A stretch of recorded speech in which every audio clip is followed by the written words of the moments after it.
everyone, it's Teresa and welcome back to my channel, and today we are going to do some more DIYs for Valentine's Day. And first we're going to start off with a couple of wreaths. The round one is actually from Hobby Lobby. I got that one Christmas time, and then of course the heart one is from Dollar Tree. And we're going to start off with this coppery colored paint from Target. I just wanted to add a little bit of touch of it to the round wreath because there is some like rose gold coppery wire kind of running through a little bit of the heart. I was actually watching a friend of mine's video, the Crafty Quinn, make something, and she was like, oh yeah, it has a copper wire. And as soon as I heard it, I was like, ding, I knew I wanted to make something. So I went ahead and pulled this all out. I was actually watching her video right before making this craft. And I wanted to add it on this sweet little frame that is from Target. I got that around Christmas time or right after. They had a bunch of them. So if you've got a couple laying around, this is a great idea of something to do with it.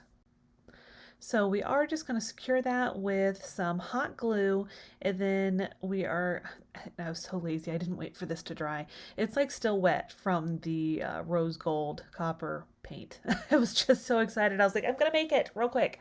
And then we're going to go ahead and fix the heart in there, and I was kind of figuring out the best placement, and I decided to kind of give it kind of a little angle. I thought that was interesting.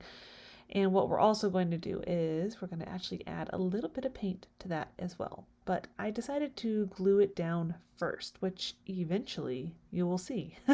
But I do want to mention as well, this video is part of the Heidi Sonboul challenge video for her. This month it is actually going to be all about Valentine's Day, which I'm sure you could probably figure that out by my title as well as what we're doing today. Nothing but Valentine's Day.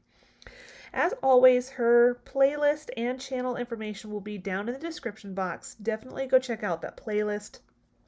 She always has just the most amazing people contributing to her playlists, and I definitely think you should go check it out. You're gonna absolutely love it.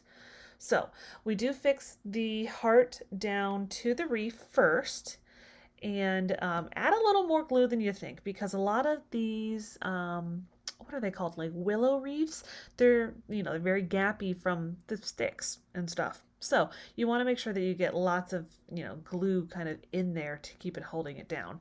And I was kind of testing it there just to make sure it actually felt like it was stuck in there. Next we're going to go in with some plaster from Waverly, and we're just going to give a quick little dry brush to the heart because it needed a little bit something more. And you see, it just kind of makes that heart pop a little bit. I felt like it was too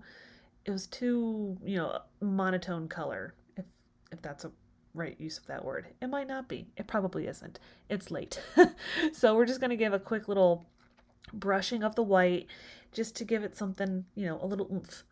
And so, I'm sorry this is super slow. I thought I sped this up a little bit more than I did, but it's okay. I'm sure you will forgive me. So, like I said, we do end up doing that, and I don't show it here, but I do end up adding a bow. I thought it needed, just a little bit of something, and you'll see that here in just a moment.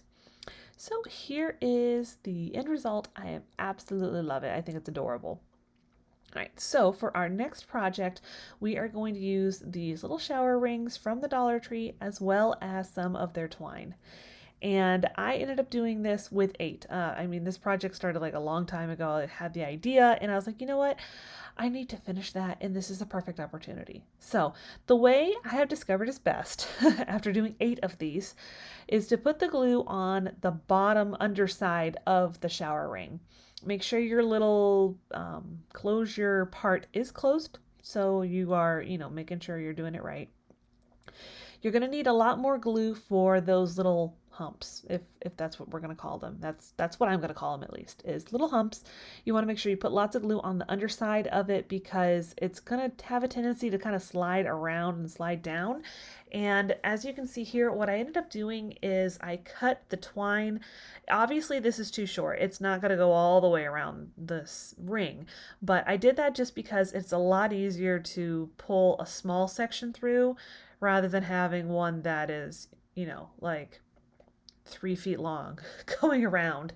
So here's the ending of it, rather than have you watch me do the entire piece. Like I said, you're just going to keep it going around and around, and as you get towards the other side of the hump, you're going to kind of start to add more and more glue. And when you'll notice here, I did not have enough. I swear, it feels like it's just, it happens. You know what I mean? It's like, if it's going to happen, it just seems like it's always going to happen.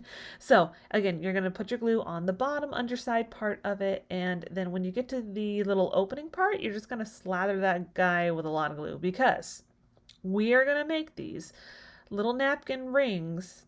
I don't recall if I said that. I'm sorry if I didn't. We're going to make these napkin rings interchangeable for different things. Like, you know, obviously these ones are going to be for Valentine's Day, and you'll see how we do that here in just a minute.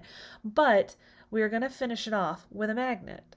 Well, actually with 2 magnets, because obviously you're going to need one for the other side. But this way you can make it, changing it, you know, for however you've got your table done, for holidays and whatnot. When I'm doing magnets, this is the way I like to do them, because I have messed it up a few times. I'm a little embarrassed to admit. You're going to keep the 2 sides together, like the positive and the negative, or whatever it's called. And then we're going to take one of these little DIY wood hearts. It's actually nice because this pack had 8 exactly of the unfinished wood, because that's what we're going with. Actually, is we're going to take the wood, and here in a moment you'll see I got to put some paper down so I can try to stop messing up that poor mat. We're going to take the folk art wood tint in walnut. Good Lord, try to say that 5 times fast. And we are going to just give a quick brushing of that. It's really dark, pretty, you know, wood grain color. Well, not wood grain. It's essentially like a stain, but it's not a stain. It doesn't smell awful. It dries really fast, and if I recall correctly, it is water-based. So you just do a quick coat of it, and I ended up just wanting to kind of pat it dry really easy, you know, and now you're going to add your glue onto your magnet. Don't add it to the heart, because odds are you will put it in the wrong spot. Just press it on there, and voila, there it is. It's done. It's cute. It's pretty. And look, you can change it. Here it is, all settled on its little place setting, and I love it. All right, so the next one, you're going to use these foam hearts and some buttons. They can rarely be any buttons. Now, one thing to keep in mind, you can get the kids involved in this one. You can actually have them decorate these hearts if you would like to. I did not, just because I just needed to kind of get this done. I might let them kind of decorate it after the fact. Just kind of depends on my mood. And what you're going to want to do is you're making almost like a table runner. Well, you're not almost making a table runner. You are, in fact, making a table runner.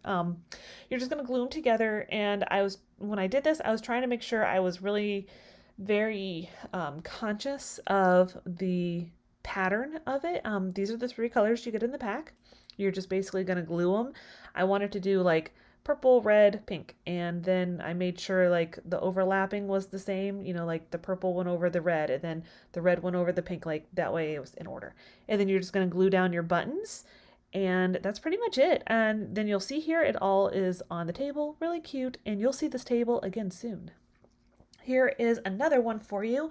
We're going to use these heavy planking kind of houses, and I'm obviously horrible at describing things right now, and we're going to remove all the stuff from the outside of it, and don't worry, it will take you much longer to use your heat gun on this guy. I edit it down for your viewing pleasure so that you're not sitting here watching me do it for 5 minutes. And just so you know, if you put the heat gun really close to those petals, those felt flower things, those petal things, the blue and the green part, those are going to melt, and so will your flowers. That's why I took the flowers off first. I mean, obviously destroyed them. I can't really use them, but it's something you just kind of have to go with. So I'm going to use the heat gun and really try to get as much of that stuff off as I can. But then after that, I am going to take it outside and sand it all down. And of course, we're going to remove our stickers off the back because guess what? This is going to be reversible. I kind of just wanted to do something on both sides just because these guys, you know, they do lend themselves to that. So once you get all of that stuff off there, again, we're going to go outside and just take the sandpaper to it. You could obviously do that with regular sandpaper, but it's so much easier if you have a power sander. We're going to take our folk art antique wax and we are going to give it a nice coat on the front. I'm going to try to spread that wax out as much as I can. See, I'm almost like kind of scraping it off. You can really do that and get away with it on the front. And then we're going to take a paper towel, a dry one, and we're going to kind of wipe off. I don't want it to be too terribly dark, and obviously your base that you're putting it on is already kind of dark because it's brown MDF or whatever they call it. And here's a decal we're going to use. I'll have the font listed for you below. It just says Love Lives Here. I saw a picture. I want to say it was from Kirkland's that I thought it was really cute. And now we're going to go ahead and jump on the struggle bus because somebody didn't seal it with Mod Podge first to make it easier to transfer, you know, the vinyl onto it. But, you know, seems to be a habit I have. But anyways, we're going to get it there eventually. And what I ended up doing, I kind of used my scraping tool to hold it down while I peel my transfer tape off. Now, I did use some temporary vinyl because I am going to paint over this to make it kind of like a stencil-ish. And I add these squares at the top for the purposes of like little windows. This is kind of like the inspiration I had seen had this. And we are going to put all that down, and now we're going to go over that with plaster. Now, what I wish I had done, I wish I had gone much lighter on the paint. I ended up doing like a full-blown coat, which you'll see here in just a moment. I wish I had done much more of like a heavier dry brushing, if you know what I mean. I wanted, you know, I still wanted you to have the most of it be white, but I still wanted to see a lot more of the wood. Well, I'll show you how to fix that though. And see, I kind of try to like wipe it off a little bit, and I'm like, well, this is not happening. So, and we're going to also paint all of the corners, edges, and all that the same white plaster, whatever you'd like to call it today. And now we're going to pull up all of that vinyl, and I could only get up like the little tiny corner of it with my weeding tool, and those tweezers are from Dollar Tree, and they're garbage. I did not think they were too terribly worthwhile. I've seen a lot of people like, oh, I love them, they're great, and I'm just like, oh, I'll give them a try. It's $1. Not so great, in my opinion. So again, we're just going in, pulling up all of that vinyl, and we're going to do all of the letters too, and I will only do the first word for you, so you don't have to worry about sitting here watching me do, you know, all of those letters. And here it is, like magic. Oh, I lied. Here's the back. Sorry. Here's the back. I'm going to do something a little different on this one. And see, we're going a lot lighter, more of like, this is kind of what I wish I'd done on the front, to be completely honest.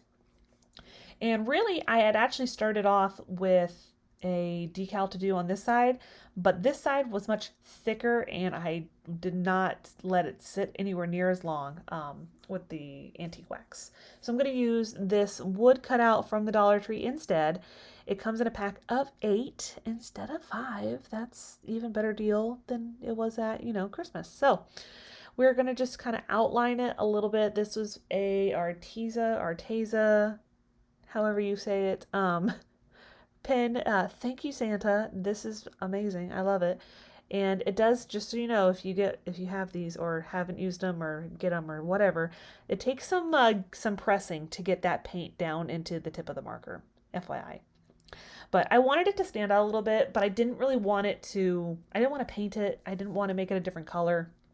So we're just going to put that down with some hot glue on the back of it and put it down on this side of the little house at an angle. I don't know what it is. I like the angle. Kind of gives it a little interest or something. And we're going to just add just a really simple, easy bow out of twine because, you know, I didn't feel like waiting for the hole to dry. So I was like, well, here you go, add a bow. I think it works really well on this one though. It doesn't always. So our front side, here it is once everything's come off, and definitely needed to get rid of some of the paint.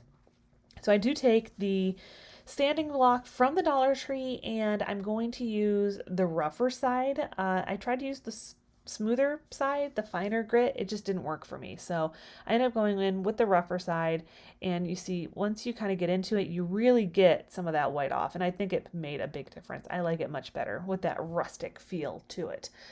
And here it is, all finished and cute, and it's a little Valentine's-y, but not too much. Here's all of our projects that we did today. I hope that you enjoyed them. I really enjoyed making them. And don't forget to go check out the playlist, and of course, go check out Heidi Sonboul's channel. She's amazing. You'll love her. If you haven't heard of her, I'm not sure where you've been, under a rock, apparently. I'm just kidding. Um, so I want to thank everyone who's new here, who's been around for a while. Thank you so much, and I will see you guys again next time.